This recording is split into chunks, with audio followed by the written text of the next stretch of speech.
हाँ बच्चों, question number 32, ध्यान से इसको पढ़ो। देखने में तो उलझाने वाला सवाल है लेकिन कुछ उलझा नहीं है। सोनू अपनी आय का 15% बचा लेती है। अगर उसकी आय 100 मान लिया जाए तो 15 रुपये बचा लेती है। यदि उसकी आय में 20% की वृद्धि हो जाए या वृद्धि होती है, उसकी आय क्या हो गई, 100 के बजाय 120 हो गई। और वह अब भी पहले जितनी ही बचत करती है, 15 रुपये बचत थी, 15 रुपये अब भी बचत करती है, तो उसके खर्च में कितने % की वृद्धि हुई। अरे भाई, जब आय बढ़ी उसकी बचत भी बढ़ाना चाहिए था, लेकिन कह रहा है बचत पुरानी ही 15 रुपये की ही रह गई और जो बढ़ोतरी हुई वो सब खर्च हो गया। उसके खर्च में कितने % वृद्धि हो गई। तो माना सोनू की आय बराबर 100 रुपये और 15% बचत, इसलिए बचत बराबर 15 रुपये और व्यय बराबर नहीं, हाँ व्यय कितना हो गया, 85। ठीक, तो 85 रुपये व्यय है, 85 रुपये व्यय पर 15 रुपये उसकी बचत है। आय कितना, 20% बढ़ी, 20% बढ़ी, तब आय बराबर क्या हो गई, 120। अब आय तो 120 हो गई लेकिन बचत 15 रुपये ही है, फिर भी बचत बराबर 15 रुपये, इसलिए व्यय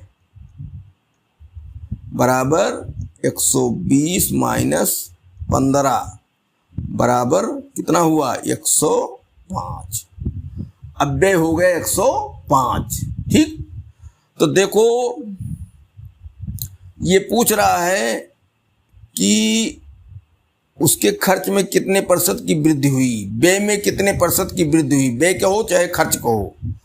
तो जो 85 व्यय था, ठीक, तो बचत 15 थी। ठीक,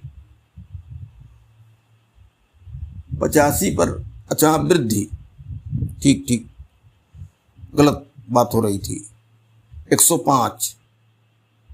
तो अब जो है व्यय में वृद्धि, व्यय में वृद्धि, व्यय पहले कितना था, 85 और अब कितना हो गया, 105। 105 माइनस 85 बराबर 20। 20 रुपये व्यय में वृद्धि हुई।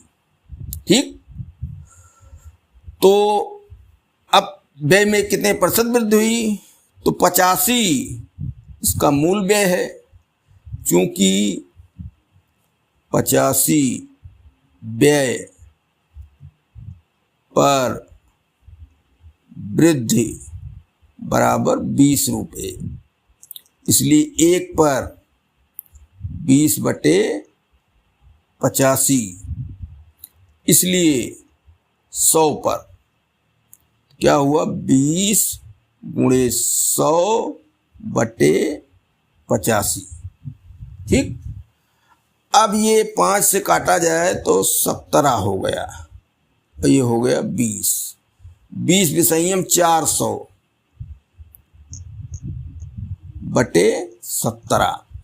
अब 17 से भाग देंगे तो आ जाएगा 23.53%। ठीक, ये जो है ऑप्शन नंबर डी, ये सही है।